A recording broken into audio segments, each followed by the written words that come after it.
نحمده ونصلي على رسوله الكريم۔ ہم پر اللہ تعالیٰ کا یہ احسان ہے کہ ہمیں اللہ پاک نے جناب رسول اللہ صلی اللہ علیہ وسلم کے ذریعہ سے یہ اطلاع کر دی کہ کون کون سی بدعملیاں ایسی ہیں جن کی سزا کیا ہے اور کب کب کہاں کہاں ملتی ہے۔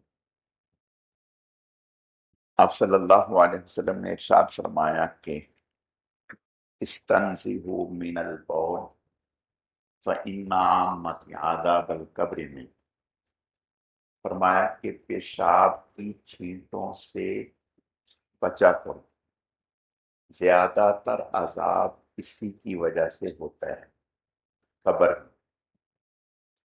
تو آپ صلی اللہ علیہ وسلم نے ایک مرتبہ ارشاد فرمایا کہ میں جا رہا تھا تو اللہ پاک نے مجھے دو قبروں کی حالت دکھائی۔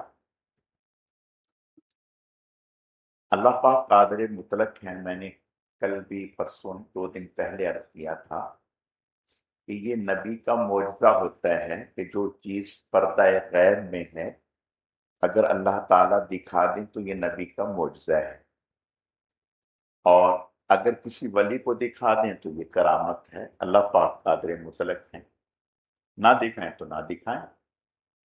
تو آپ صلی اللہ علیہ وسلم نے ارشاد فرمایا کہ اللہ پاک نے مجھے دکھایا کہ 2 قبروں میں میتوں کو عذاب دیا جا رہا ہے، اور وہ عذاب کسی ایسے کام کی وجہ سے نہ تھا کہ اگر وہ اس کو کر نہ سکتے، یعنی وہ ایسی چیزیں تھیں اگر وہ کوشش کرتے تو بچ سکتے تھے۔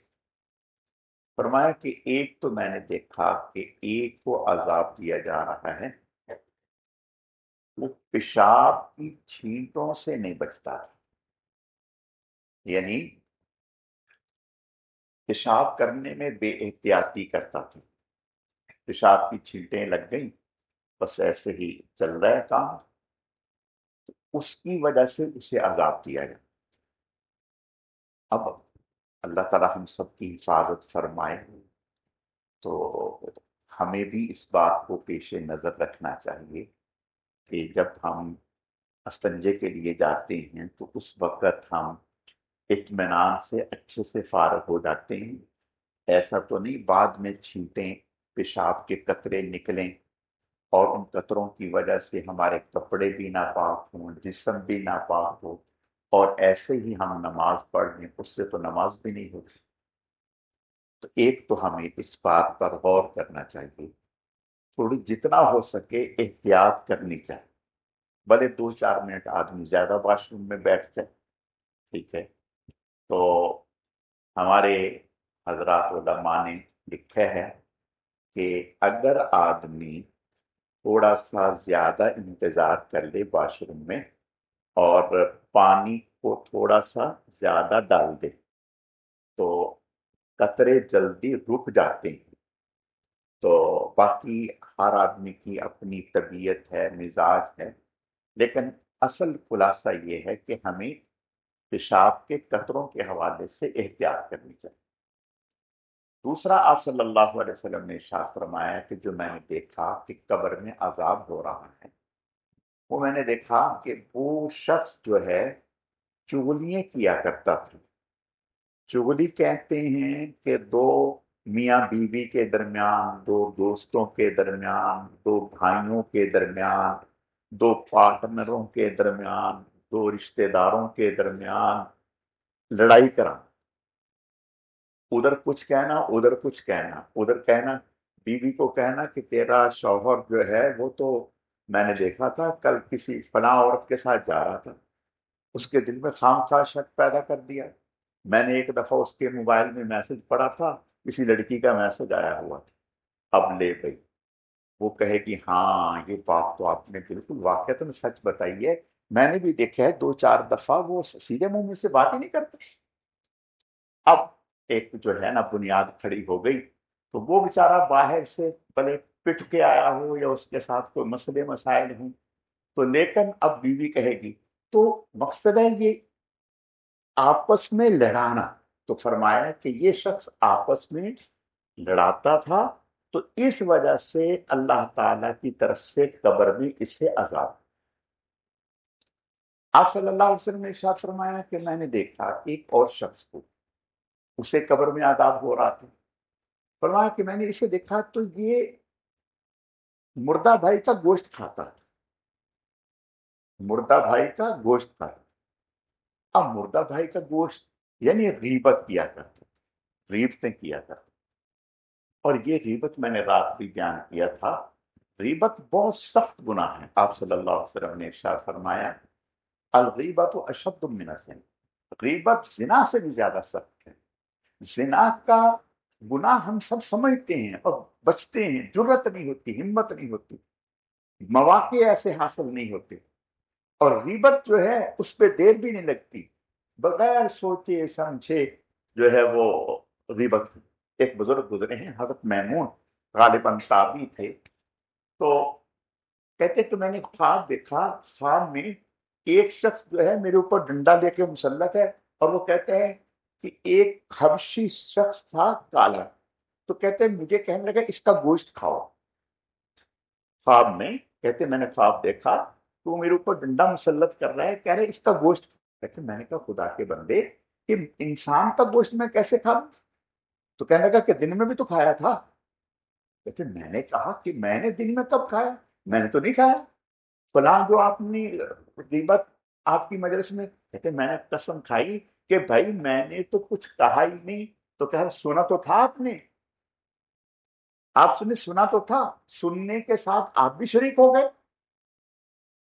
کہتے اس کے بعد پھر زندگی بھر نہ غیبت کی، نہ ایسی جگہ بیٹھا جہاں کسی کی غیبت ہو رہی. آپ صلی اللہ علیہ وسلم نے ارشاد فرمایا کہ میں نے دیکھا کہ غیبت والے کو عذاب اس طرح سے دیا جا رہا ہے کہ اس کے یہ جو ناخن ہیں ہاتھوں کے بڑے بڑے ہیں اور تانبے کے ہیں، اس تانبے کے ناخنوں سے وہ اپنے چہرے کا، اپنے جسم کا گوشت نوچ رہا. فرمایا میں نے یہ دیکھا اس کو اس طرح سے عذاب. پھر آپ صلی اللہ علیہ وسلم نے ارشاد فرمایا کہ میں نے دیکھا کہ جو زنا کرنے والے مرد عورتیں ہیں، آگ کا ایک تنور ہے، جیسے تنور ہوتا ہے روٹی پکانے والا، اوپر سے تنگ نیچے سے کشادہ. فرمایا اس میں آگ دہک رہی ہے اور یہ آگ میں جل رہے ہیں. اور جب آگ زیادہ دہکتی ہے تو یہ ابلتے ابلتے اوپر آتے ہیں، لیکن اوپر سوراخ تنگ ہونے کی وجہ سے نکل نہیں سکتے، پھر نیچے ہی گر جاتے ہیں. فرمایا کہ میں نے دیکھا ان کو اسی طرح سے عذاب ہو رہا تھا.